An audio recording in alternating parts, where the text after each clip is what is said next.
పేరు అన్నపూర్ణ. నేను ఇక్కడ కాచిగూడ నుండి వచ్చాను. నాకు వాట్సాప్ గ్రూప్ ద్వారా తెలిసింది డీటీ నేచురల్స్ వాళ్ళు ఇలా ఫస్ట్ గో ఆధారిత సంబంధించిన దేశవాళీ విత్తనాలు ద్వారా తయారు చేసినటువంటి ఈ కండక్ట్ చేయడము ఫుడ్ సంబంధించింది. ఎలా ఫస్ట్ డే వచ్చేసి వరి విత్ ఏమంటారు దేశవాళీ బియ్యాలతోని ఎలా వంటకం చేసుకోవాలి, సెకండ్ డే వచ్చేసి టిఫిన్స్ ఎలా చేసుకోవాలి అనేసి మాకు 2 days సెషన్స్ కూడా చాలా బాగా నచ్చింది. ఈవెన్ ఏంటంటే మనం ముందు నుండి ఇంట్లో నవారా కానీ బహురూపీ రైస్లతోని కొన్ని చిన్న వంటకం చేసుకోవడం కానీ టిఫిన్ చేసుకోవడం కానీ తెలుసుకుంటాము.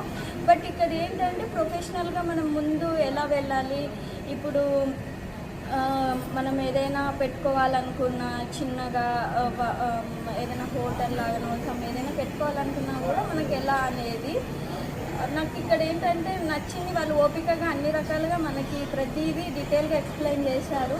ఈవెన్ ఇంకా మనకి ఫర్దర్గా ఇప్పుడు క్లాస్లో కాకుండా మనం ప్రాక్టికల్గా చేస్తున్నప్పుడు చాలా డౌట్స్ వస్తాయి అన్నమాట. ఇప్పటి వరకు అయితే 1 కాదు 10 సార్లు తెలుసుకున్నాము, కానీ ఈవెన్ మనం ప్రాక్టికల్గా చేస్తున్నప్పుడు తెలుస్తాయి కాబట్టి అప్పుడు ఇంకేదైనా డౌట్స్ ఉన్నా వాళ్ళు క్లారిఫై చేస్తూ ఉన్నారు. చాలా బాగుంది. ఫర్దర్గా ఇంకెవరైనా నేర్చుకోవాలనుకున్నా కూడా నేర్చుకోవచ్చు.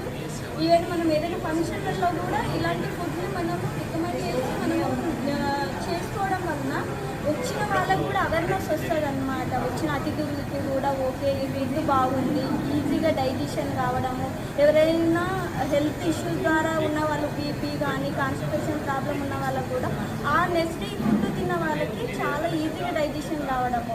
ఓకే చేంజ్ వచ్చింది పలానా చోట ఫంక్షన్కి వెళ్ళినప్పుడు ఓకే ఆ ఫుడ్ తినడం వల్ల మాలో ఏదో తెలియని ఈజీగా బాడీ ఈజీగా ఉండడము బాగుంది. ఇలాంటివి మనం రికమెండ్ చేసుకోవచ్చు. వాళ్ళని ఎవరైతే చేశారో వాళ్ళని కన్సల్ట్ కావడము, దీని ద్వారా అవేర్నెస్ రావడము మనకు తెలుస్తుంది. కాబట్టి ఫర్దర్ ఫ్యూచర్లో ప్రతి ఒక్కరు ఇలాంటి వాళ్ళని ఎంకరేజ్ చేయాలి. ప్రతి ఒక్కరు ఇలాంటి ఫుడ్ను తినాలి. పిల్లలకు కూడా ఈవెన్ ఇప్పటి పిల్లలకి కూడా ఇలాంటి ఫుడ్ గురించి తెలియజేయాలి. అంటే వాళ్ళకి రైస్ తినంటే తినలేరు. సమ్ ఫ్లేవర్డ్ రైస్ లాగానో ఇడ్లీలు దోశలు పొంగనాలు ఉత్తప్పాలు సమ్ అలాంటి రీప్లేస్ చేయడమే, కొత్తగా ఏమీ లేదు. ఆ రైస్ బదులు ఈ రైస్ వాడుకోవడమే. కాబట్టి చాలా బాగుంది. ఇంకా ఫ్యూచర్లో ఇంకా ఏదైనా డౌట్స్ క్లారిఫై చేసుకుంటూ చేసుకోవాలి. ప్రతి ఒక్కరు ఇంప్లిమెంట్ చేసుకోవాలన్నది ఆశ. Thank you. జై గోమాత.